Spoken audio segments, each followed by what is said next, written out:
All right, guys, Ryan again, back for an update on my patellar tendon rupture and surgery to repair it. That was almost 7 weeks ago, the surgery.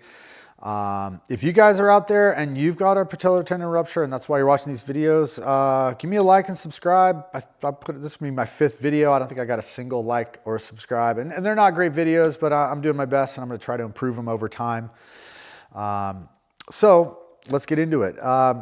So one of the things that I really wanted to know was, could I have avoided this injury? And the reason I'm really curious is because I've had a kind of a long history of having tendonitis or tendinopathy in my knee.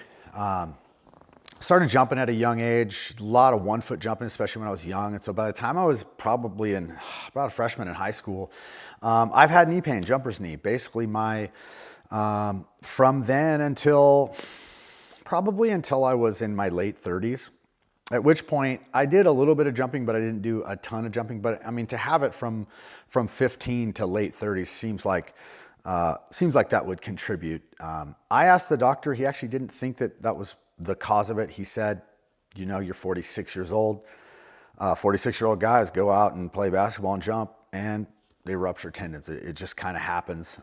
He didn't say it was for sure not the case, but generally it just happens. A lot of guys have it happen and they don't have a damaged tendon to begin with. So that was interesting for sure. The other thing was that may have contributed to the accident or the injury is I use testosterone. I'm on testosterone replacement therapy.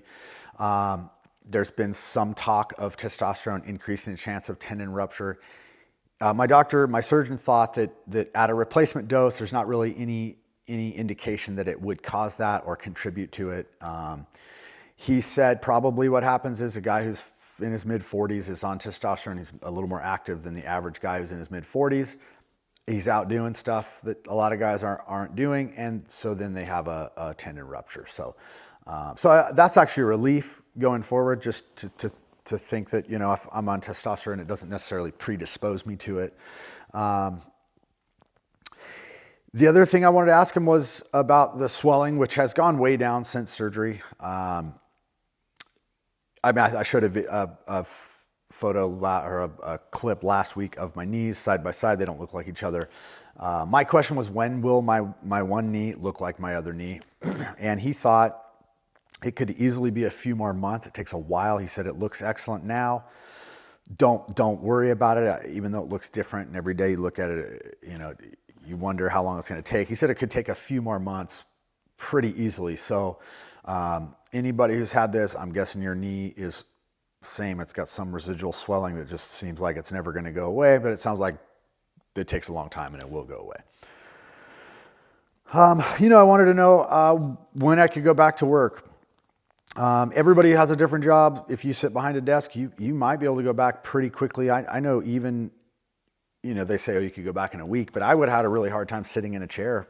So if I had to go to work and sit in a desk, I would have had a hard time for a while after surgery, actually. In my case, I'm a registered nurse, so I go to a hospital and I'm there for 12 hours. I work at night, so I'm not always up, but there's times when I'm up a lot. So to be on my feet, my question was, when can I get back to work? I definitely need to start making money again. And he said that I'm at almost 7 weeks now. He thought in probably another 4 weeks, 5 weeks, I could go back to work. So, depending on what you do, it could be anywhere from a couple weeks up to, if you do hard labor and you're lifting heavy stuff, you got to get up on a roof, anything like that, you could be out for a really long time. Maybe a month or 2 months or 3 months, even longer than what I'm out. And then the other thing I wanted to know was, when it does heal, am I going to be able to go back to what I was doing before, running, jumping, lifting, you name it? And he thought that, I shouldn't have any problem doing that. He said, you're talking over a year for that kind of stuff. You're not talking about 4 or 5 months. You're talking a year plus to get back to really what would be full strength, full capacity, able to go do the kind of stuff I was doing before. So, but that is a positive. If it takes a year, it takes a year. That's not a big deal. the other thing I asked him was, once I am fully recovered and back to doing normal activities, what's the risk of either re-rupturing it or rupturing another tendon? Because apparently there is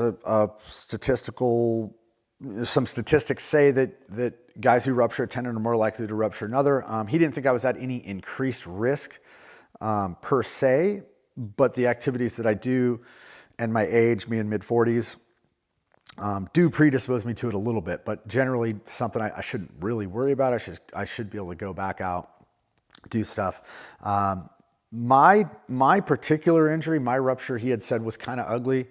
I said a lot of times the tendon really just pulls off the bone. And it's clean and it's easy to put back together. Mine basically just ripped and it was real shredded, which he said is a little more complicated to put back together, but once it heals, it's at least as strong as it would be otherwise. The fraying of it sort of provides more surface area for it to heal together. So once I'm at full strength, I shouldn't have any issues there. As far as an update on my current condition, I think if you've seen my older videos, you saw that I wasn't wearing my brace. The doctor has convinced me to wear the brace again. Anytime I leave my house, and he would have had a hard time convincing me to do that, but he said he's had 2 guys re-rupture the same tendon in around this stage of recovery because they weren't wearing a brace. And he's not worried so much about walking or really controlled stuff. He's worried about you fall, have to catch yourself, put a lot of strain on it, or something happens, you're pivoting, or you get put in a weird position. So I sorted back and forth with him a little bit because I really don't want to wear it.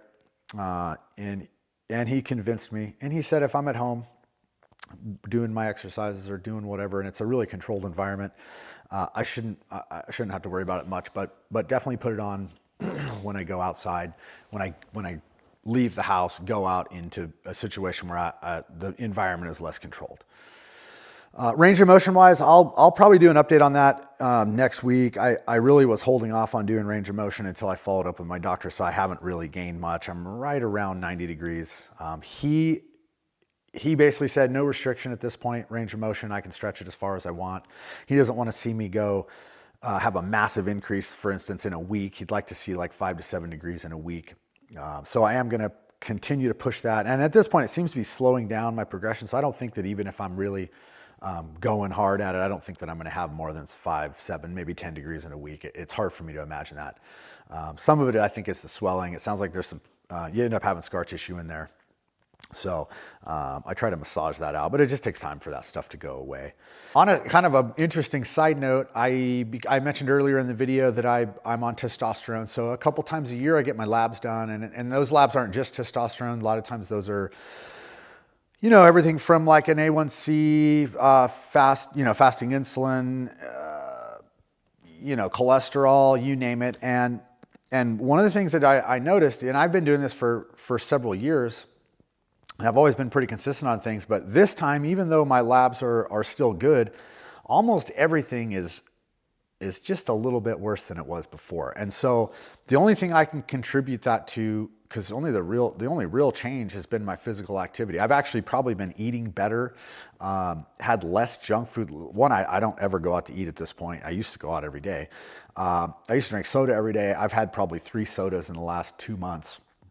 And so for all of my labs to have gotten a little bit worse, the only thing I can contribute that to is my inactivity.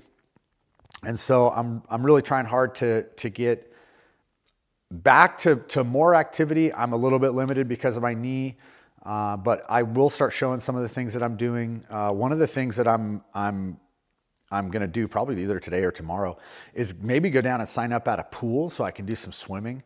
One of the things I'm really big into is surfing, and I obviously can't surf with my knee, and so I thought maybe doing some swimming would benefit me as far as maybe just my overall fitness while I'm down, and then also when I go back to surfing, I'll be able to actually move and not feel like a slug. So that's just an update on me.